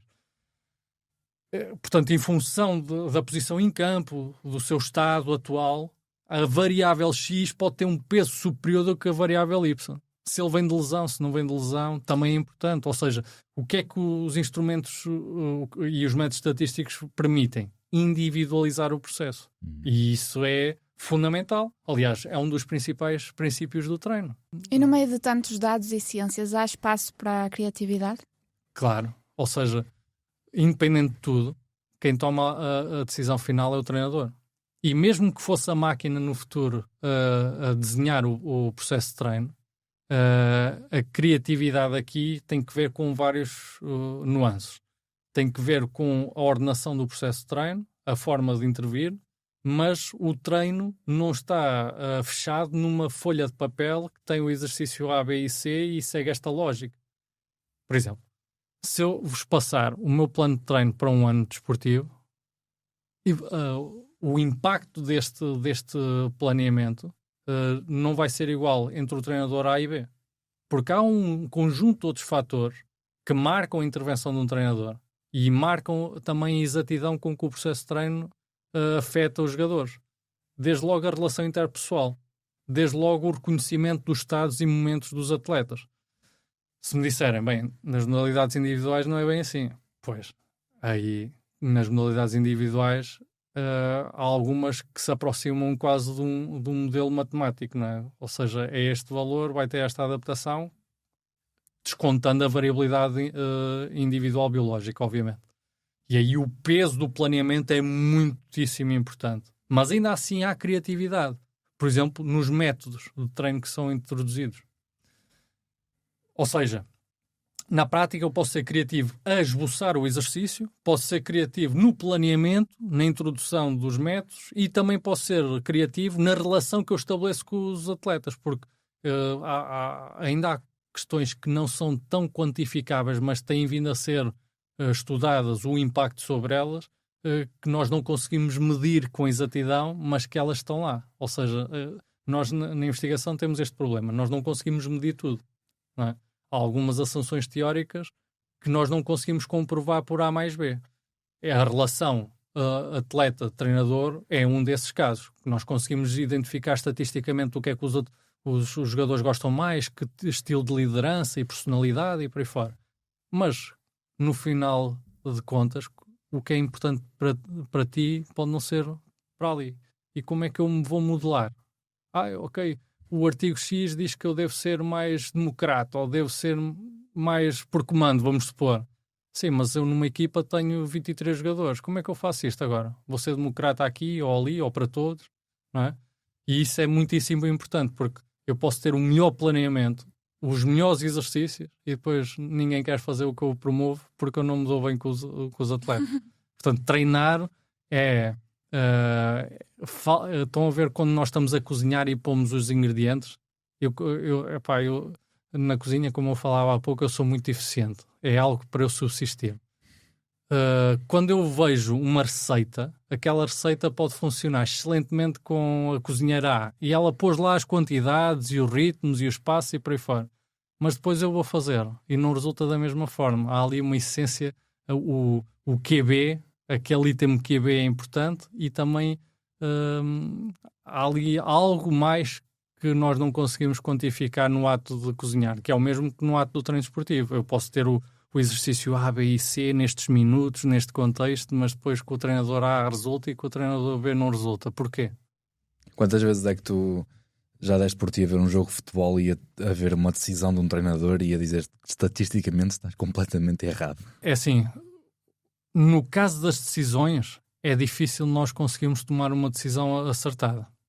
No caso da decisão do dirigente face ao treinador é que já acontece haver muita estatística. Por exemplo, nós estamos num contexto português em que, por exemplo, este ano foi um massacre, não é? Ou muito seja, bem visto. Um massacre para os treinadores. E quando nós pensamos no processo, eu tive a sorte de, em conjunto com o Hugo Sarmento e com o Elvio Rubio da Madeira, orientarmos um aluno de doutoramento, que é o Honorato, que se dedicou especificamente a perceber o que é que acontece quando existem chicotadas, não é? Ou seja, quando eu mudo o treinador, o que é que acontece antes, imediatamente antes, e depois, imediatamente depois. E o que nós conseguimos perceber, tanto pelas revisões sistemáticas que apreciamos, como pelos contextos do estudo em concreto que fizemos numa equipa, tivemos sorte, porque era uma equipa que mudava muito de treinador, portanto isso é importantíssimo. A equipa não tinha tanta sorte, mas nós tínhamos sorte por ter uma equipa que mudava muito de treinador. O que nós conseguimos verificar é que os efeitos no resultado, por exemplo, os efeitos no resultado são escassos ao longo do tempo. Ou seja, a mudança do treinador podem surtir algum efeito momentâneo, mas depois esbatem-se com o tempo. E do ponto de vista, foi o que nós estudámos com mais profundidade, do ponto de vista do processo de treino físico e fisiológico, embora passe a haver variâncias, depois a dada altura também se tende a normalizar. Isto para dizer o quê? Que quando eu penso para o dirigismo e para as oportunidades ao treinador, se calhar a Premier League não está assim tão mal quanto isso, porque se compararmos a Liga Portuguesa com a Premier League, nós vamos à Premier League e hoje, embora existam mais trocas de treinadores na Premier League, do que há 10 anos atrás, ainda assim temos treinadores que se mantêm 2, 3, 4, 5 anos mesmo não ganhando. O que é que isto significa? Que há um investimento a longo prazo, não só no resultado, mas sobretudo num projeto de longo prazo. Isto é o mesmo que uma empresa, eu mudar o CEO e quero que a empresa passe a dar lucro quando tinha sempre prejuízo em 3 meses. Não é? Isto não acontece. Portanto, se os clubes desportivos são empresas, que na verdade são, não é? As sociedades anónimas desportivas, e depois os próprios clubes trabalham como empresas, o técnico desportivo também deve ser-lhe dado tempo num projeto de longo prazo que engloba não só o treinador, mas toda a estrutura de apoio ao treinador e os seus jogadores. Desde o recrutamento dos jogadores, até às metodologias de intervenção, até o técnico selecionado e o projeto a longo prazo. Creio eu que seria importante dar tempo para saber se é bom ou se é mau, se o resultado vai ser positivo ou negativo. E não este esforço tão grande de querermos um resultado no agora. Claro que às vezes pode ser importante. Por exemplo, imaginemos, com esta informação que nós fomos buscar ao estado da arte, que quando há uma transição, momentaneamente há um efeito positivo no desempenho. Se calhar, onde é que isto me dá jeito? Imagina que eu estou a chegar ao final da época e estou taco a taco para ver se deste divisão.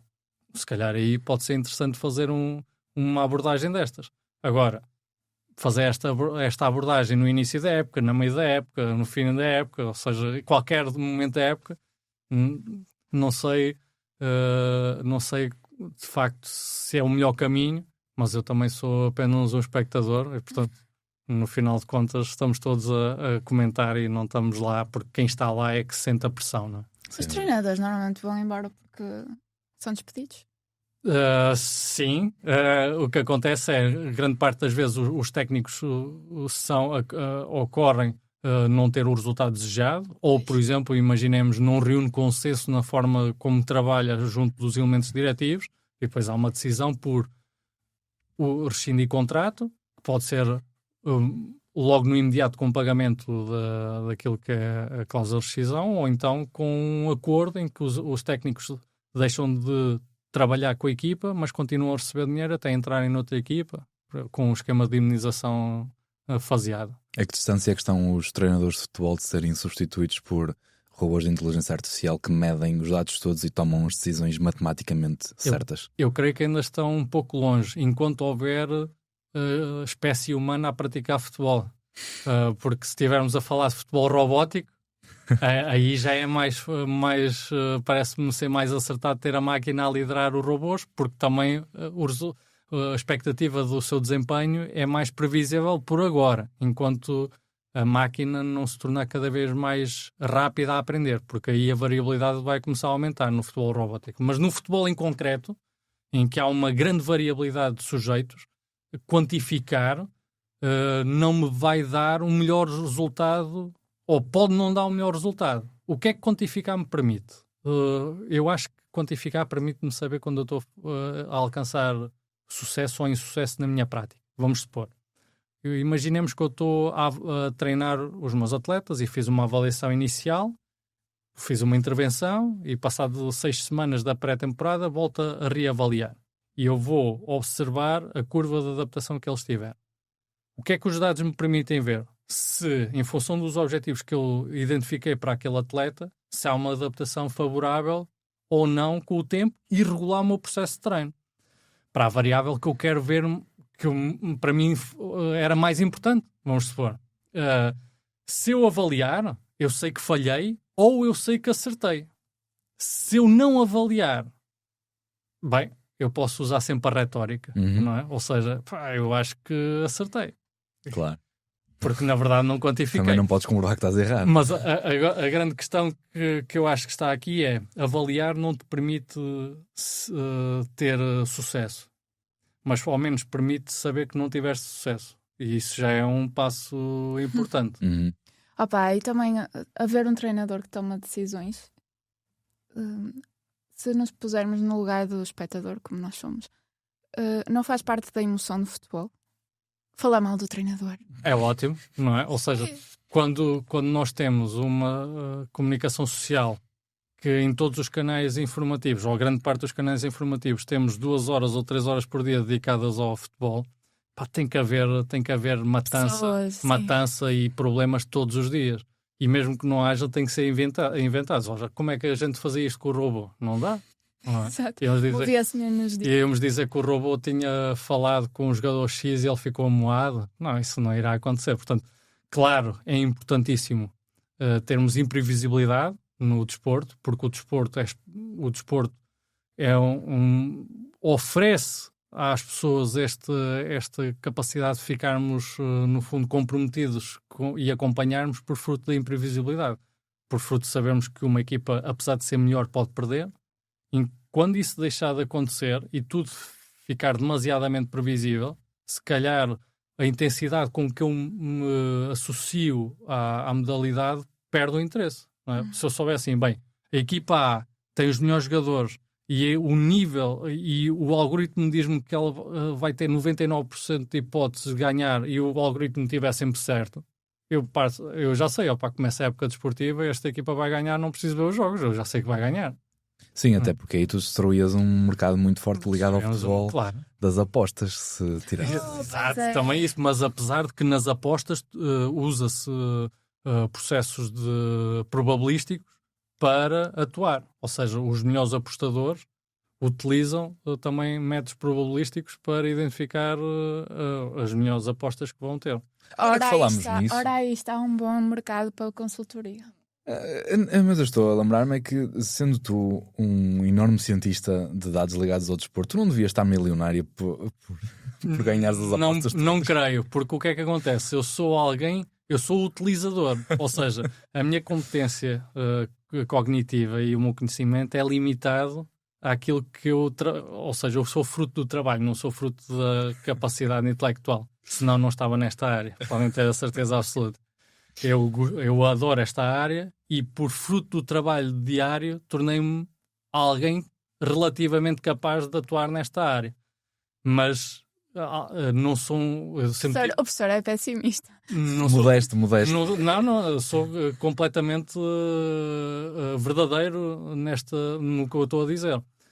Se eu fosse muito inteligente, quando eu era jovem, na matemática, se eu tivesse tido sempre muitíssimo boas notas e fosse alguém inteligente na programação, claramente utilizava instrumentos para aumentar a probabilidade de sucesso e por aí fora.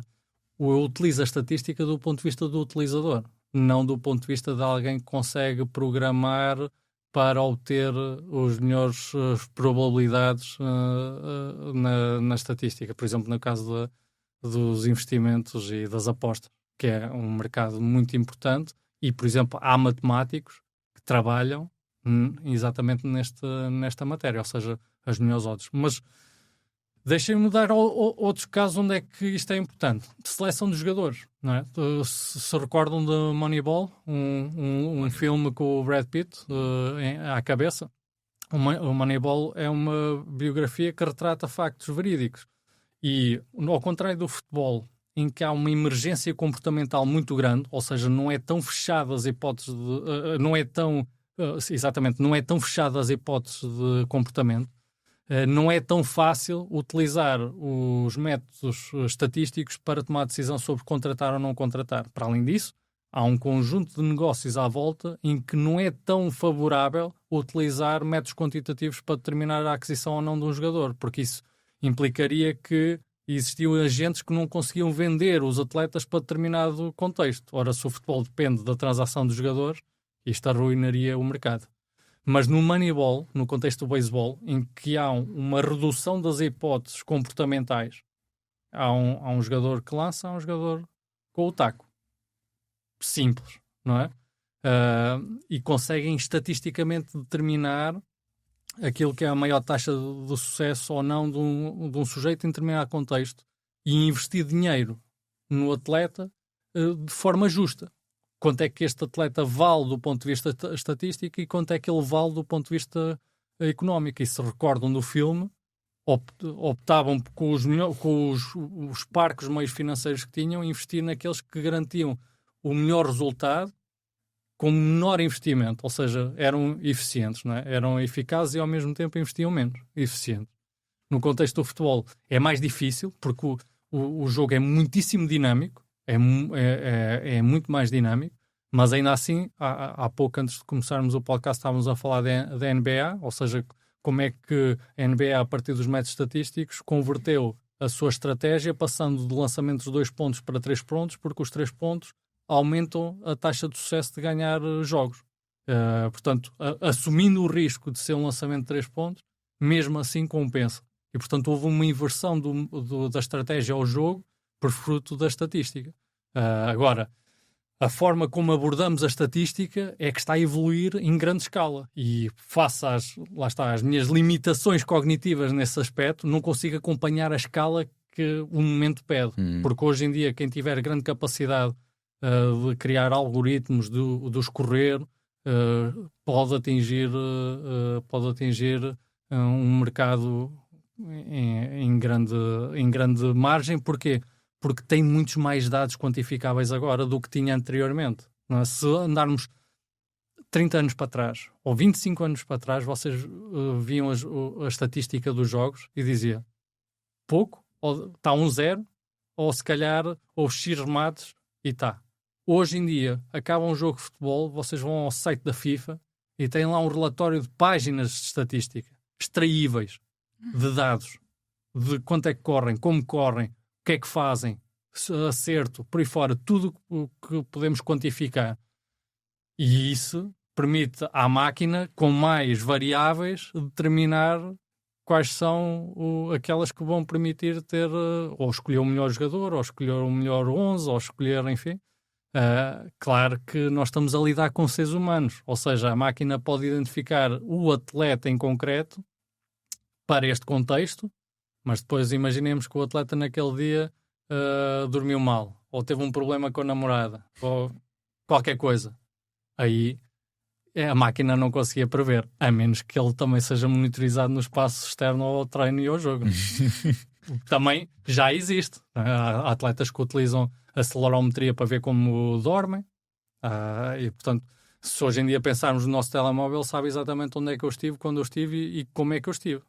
O lado obscuro da ciência, da tecnologia e da ciência.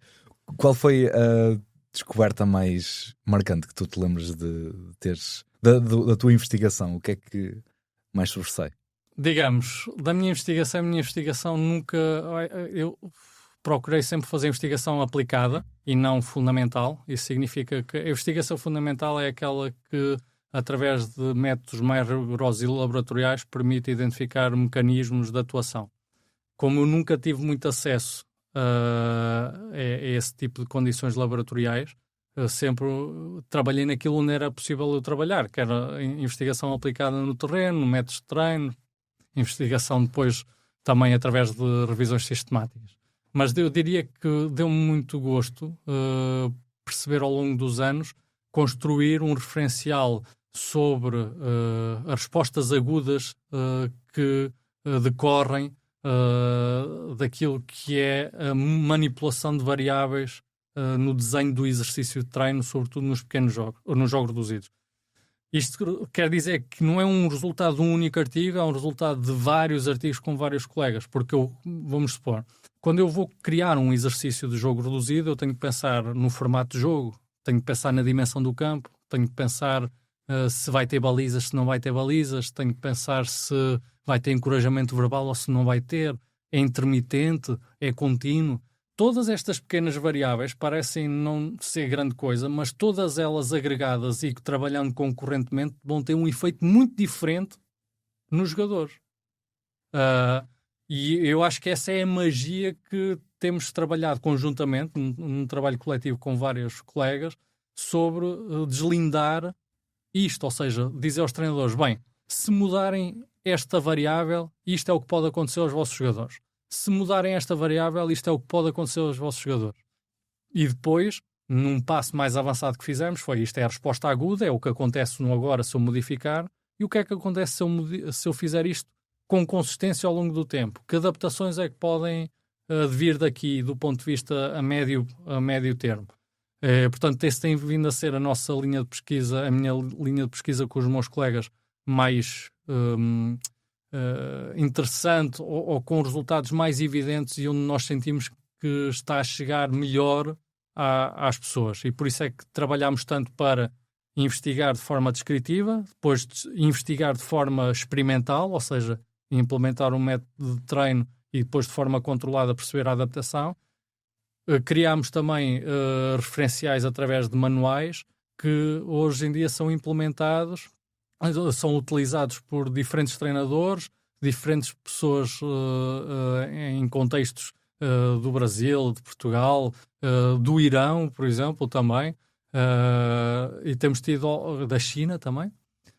Temos tido muita atração dos leitores, tanto sejam eles académicos ou técnicos convencionais, em ler os nossos livros. E o que é que são os livros? São o resultado das investigações. Nós temos tido a preocupação de investigar e comunicar aos nossos pares através das revistas especializadas e depois sintetizar esta informação e retratá-las em livros muito mais simples de leitura para chegar à audiência principal, que são os técnicos desportivos, que muitas das vezes não têm a possibilidade ou não tiveram a possibilidade de ter a capacidade de ler um artigo científico de fio a pavio, porque tem uma forma de escrever diferente de um livro convencional, e temos tentado fazer esta ponte.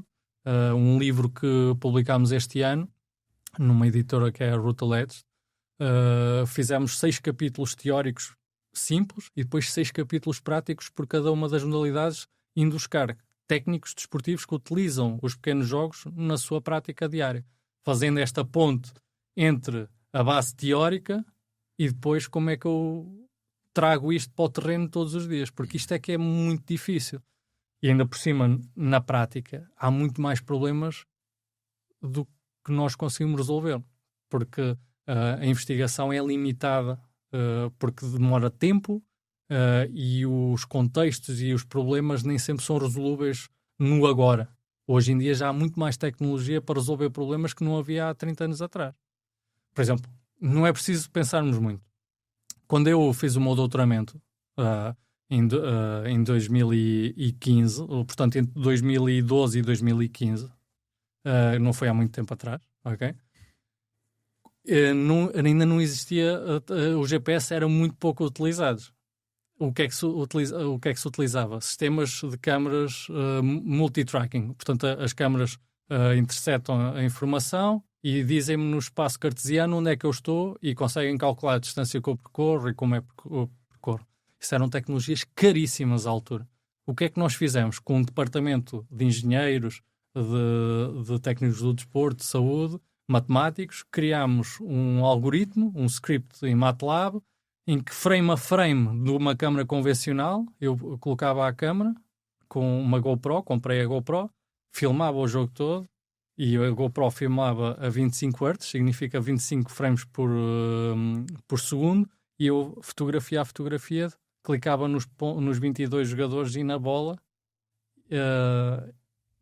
um único jogo. E isso durava quantos dias? Isto demorava meses, ok? Um único jogo demorou-me 3 meses. Isto porquê? Porque ainda por cima os computadores que eu tinha eram um computador comprados por mim, portanto limitados no processamento, e a cada fotograma que avançávamos tornava-se mais pesado porque era mais memória que ficava. Exatamente. Portanto eu tinha que fracionar aquilo em períodos de um minuto ou 30 segundos para ser relativamente rápido, e ainda assim era um trabalho inglório. Hoje em dia nós temos GPS que fazem isso sem eu precisar de fazer absolutamente nada, e já temos até a tecnologia que permite rastrear o posicionamento da bola. Portanto, isto, lá está, como desde é que se 2015. rastreia o da bola, o posicionamento da bola? Existem, para já, existe sistema com câmara, que é cruzada com a informação, portanto, no fundo é este rastreamento posicional com múltipla câmara. Ou também existem agora bolas que têm um sensor no interior delas que permite ver não a localização em concreto, mas permite ver a aceleração que a bola tem e ter uma estimação da posição. O que é que mais te irrita quando ouves falar de planeamento de treino? Eu irrita-me não o planeamento em concreto, irrita-me o dogma. Dizer este é o meu método, este meu método é que resulta. Portanto, porque reparemos, o método, a forma de treinar é um exercício para pessoas corajosas. Porque eu, ou qualquer treinador, tem que pegar em algo que conhece, tem que converter num planeamento e tem que implementar. E há um desafio ali, que é, será que isto vai resultar ou não vai resultar? E, portanto, há espaço no dia-a-dia de resultar ou de não resultar. O que não há, acho eu, que não favorece a comunidade é dizer que este é o meu método e este é o meu resultado. Quando há pessoas que começam a utilizar o termo meu com muita frequência, isso irrita-me solenemente. Primeiro porque é muito difícil que se tenha encontrado a roda no desporto nos últimos anos. E depois, o que é meu no agora, contextualmente pode não resultar para os outros. Portanto, não vejo um particular interesse em nos fecharmos numa bolha e acreditarmos que este é a última bolacha do pacote. Eu acho que é muito mais interessante nós partilharmos informação, e hoje acho que pela cultura desportiva de mais colegas que estão nos departamentos de desempenho dos diferentes clubes, há uma cultura de partilha de informação muito salutar. Ou seja, deixou-se de treinar à porta fechada e restrito e passou-se a partilhar informação. Porque, em última instância, eu, para ser melhor, eu tenho que ter os meus adversários. Se o meu adversário não for melhor que eu, ou se não evoluir, eu nunca vou ser melhor. Sem dúvida. Porque eu vou competir contra quem? Não é? Eu acho que essa é uma coisa que o desporto, e quem gosta verdadeiramente de desporto, devia levar isso para a vida. Ou seja, não querer atacar os outros e pô-los para baixo, porque na verdade eu preciso dos outros para ser melhor. Claro. Caso contrário, imaginem o Ronaldo sem o Messi, ou o Messi sem o Ronaldo. Ele ia competir com quem? Não é? Ia tentar ultrapassar quem? A menos que ele fosse um lunático que se estava sempre a ultrapassar a si próprio todos os dias. Claro que isso acontece. E isso é salutar, eu tentar ser melhor comigo próprio. Mas não tenho uma marca, um impulso. E eu acho que isso é muitíssimo importante. Ou seja, deixarmos de lado esta cultura de alguns em o meu é que interessa e os outros não valem nada, a forma como eu vejo o mundo e o desporto é que interessa e os outros não valem nada, porque isso é bom para uma retórica para pessoas que estão desatentas. Mas para as pessoas que estão atentas, isso não vende. Claro que pode vender muito e é favorável a quem queira comprar também, mas nós temos que nos posicionar na vida. Professor, se tivesse a missão de elevar os 5% da população portuguesa que pratica exercício para 95%, por onde é que começava? Essa pergunta é bastante difícil, porque a prática desportiva, sobretudo em Portugal, reparem no seguinte, quando nós comparamos os dados europeus entre Portugal e os países nórdicos, em que nos países nórdicos não há sol, é uma temperatura horrível no inverno, há neve. Eu estive na Noruega há 2 anos. Cheguei à Noruega, estavam menos 12 graus. Quando eu abri a porta do avião, eu estive próximo do suicídio. O que é que acontece?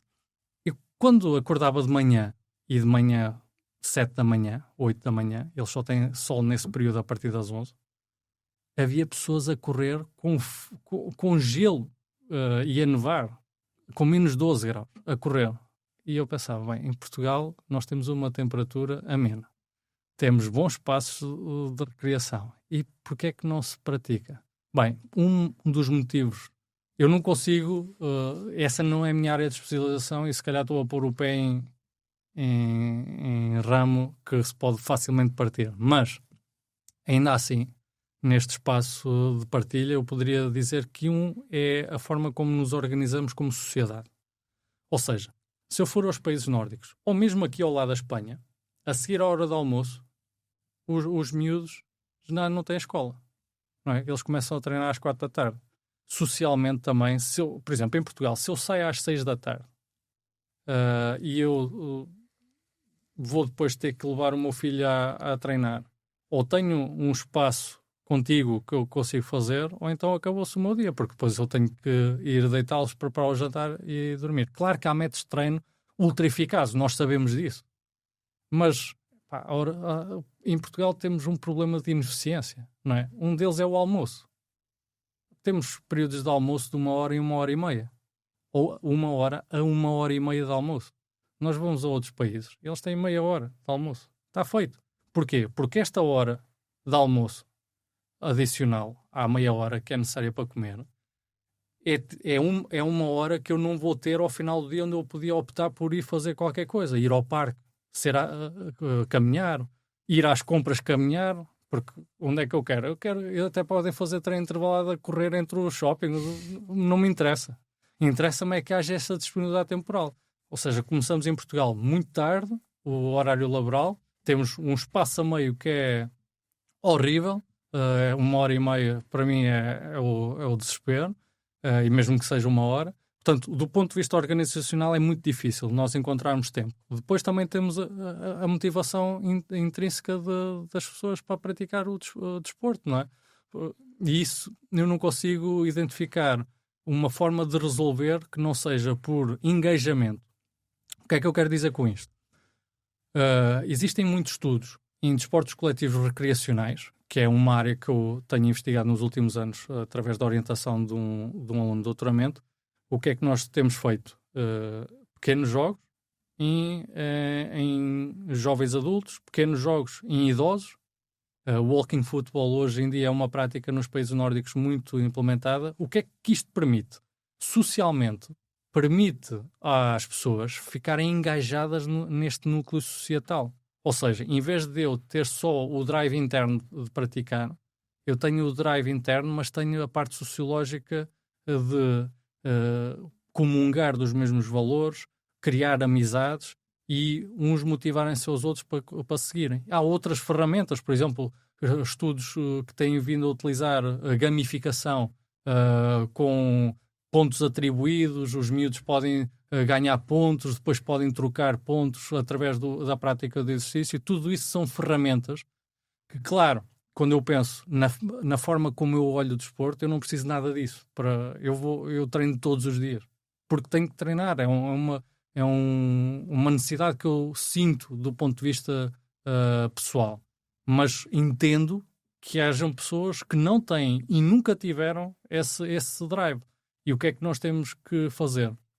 Temos que promover uma prática qualquer ela que seja. Qualquer ela que seja. Uma prática que seja favorável e vinculadora. Ou seja, mais do que um momento de intenção que se esvai no tempo, eu tenho que criar mecanismos que permitem fidelizar ao longo do tempo. E se calhar para algumas populações é importante esta relação com outros colegas, não é? Ou seja, eu, por exemplo, adoro treinar sozinho. Não tenho problema nenhum em treinar sozinho. Há outras pessoas que não conseguem treinar sozinhas porque não têm a parte social. E eu tenho que ir individualizando o processo e oferecer isto. Portugal tem muita oferta. Tem muita oferta. Agora, falta regular as estratégias, falta uma maior comunicação entre os agentes que as pessoas veem como icónicos, não é? Ou seja, eu posso chegar e dizer assim, de acordo com os estudos, você se praticar exercício tem mais X anos de vida, mitiga estes riscos e por aí fora. Zero impacto na pessoa. Se ele vir alguém com uma bata branca, ele pode dizer, olha, você agora vai sair daqui a correr ao pé coxinho. E a pessoa vai fazer. Ok? Ou seja, nós precisamos de uma boa relação com as entidades que as pessoas reconhecem de valor e precisamos também de aumentar a nossa presença na comunicação social. Nós temos poucas pessoas que estão constantemente na comunicação social a apelar à prática do desporto e a demonstrar quão prática e executável ela pode ser em qualquer ambiente. Não é? Eu tenho métodos muito eficazes, com uma baixa dose, pode ser implementado em qualquer ambiente. Mas as pessoas têm que saber disso e eu tenho que ter também alguém que lhes permita fazer desta forma. Não é? E hoje temos muitos casos interessantes. Temos empresas que têm técnicos do exercício a promover intervalos ativos. Temos esse tipo de empresas.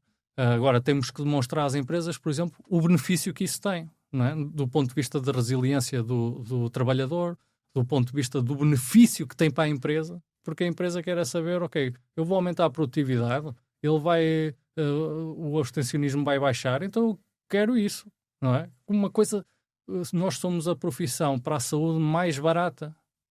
Não é? É muito mais caro atribuir um fármaco e o desenvolvimento do fármaco. Nós somos muitíssimo baratos para o efeito positivo que nós temos. Mas o fármaco é muito mais confortável. É muito mais confortável, claramente. E isso é um problema. Nós temos visto isso com uma procura incessante pelo exercício milagroso, aquele exercício que seja 1 minuto e que resulte de forma extraordinária, ou então aquele medicamento que vai revolucionar tudo. Isso é um problema que nós temos para conquistar as pessoas. Devia vir com piquinhos o medicamento. Sim, exato. Também creio que temos uma questão cultural, não é? Ou seja, se nós olharmos para o retrato do relatório da União Europeia para a atividade física, os nossos jovens e crianças também são aquelas que são mais sedentárias. Exatamente. Pois. E, portanto, isto depois, obviamente, há um rastro que vai seguindo ao longo dos anos. Portanto, nós temos que introduzir o benefício da prática desportiva de muito cedo e conquistar culturalmente as pessoas. E isto demora tempo. Porquê? Eu não tenho um resultado, as pessoas não vão passar a ser ativas de um mês para o outro. Isso não vai acontecer. Mas é um bocado como nos clubes. Há 10 anos atrás ninguém fazia treino de força na academia, os jovens atletas. E hoje é muito improvável ver quem não faça treino de força. Porquê? Porque houve um processo de familiarização, introdução de práticas culturais e demonstração do benefício. E nós no desporto temos um problema. É que o que é que acontece a alguém que pratica com regularidade e se mantém saudável? Não acontece nada. Simplesmente não pioras. Continua. Só ficas em boa forma. Eu não vejo um benefício no imediato. Isso é um problema. Quando eu tomo um medicamento, eu vejo um efeito imediato. Ou muito imediato. Claro. Não é? Se eu praticar exercício físico, eu não vejo problema. Eu continuo no mesmo estado que estava há 10 anos. Simplesmente não aparecem os problemas. Exatamente. Sim, mas é assim. Alguém jovem com 30 anos não está preocupado porque os problemas só vão aparecer aos 50, aos 60. Ele depois na altura não se vai lembrar. Se calhar devia ter feito exercício na altura. Não é? Porquê? Porque não teve o efeito agora. Agora se fosse algo do género, não praticaste exercício 1 ano e vais ter já um ataque cardíaco. As pessoas, calma lá, aos 30, então vou já fazer. mas pronto, enfim, temos que jogar com o contexto que temos. Sem dúvida. Prometemos voltar na próxima semana, depois de passar uma semana com o Filipe a estudar o plano de treino de 2 minutos perfeito. Não, estamos a brincar, isso não vai acontecer. Mas se já chegaste até aqui, subscreve o canal e partilha este episódio com quem gosta de ciência aplicada a desporto à séria. Voltamos na próxima semana. Filipe, muito obrigado. Muito obrigado a você. Obrigado. Onde é que a nossa sociedade ia se todos arranjassem desculpas para não fazer? O medo paga o medicamento. Não queremos tirar essa malta do sofá. Aqui em Portugal nós não temos cultura de treino. Mas tenho solução para isto. Sabem qual é? Exercício físico. A essência deste podcast é lutar contra o meu principal concorrente, que é o sofá.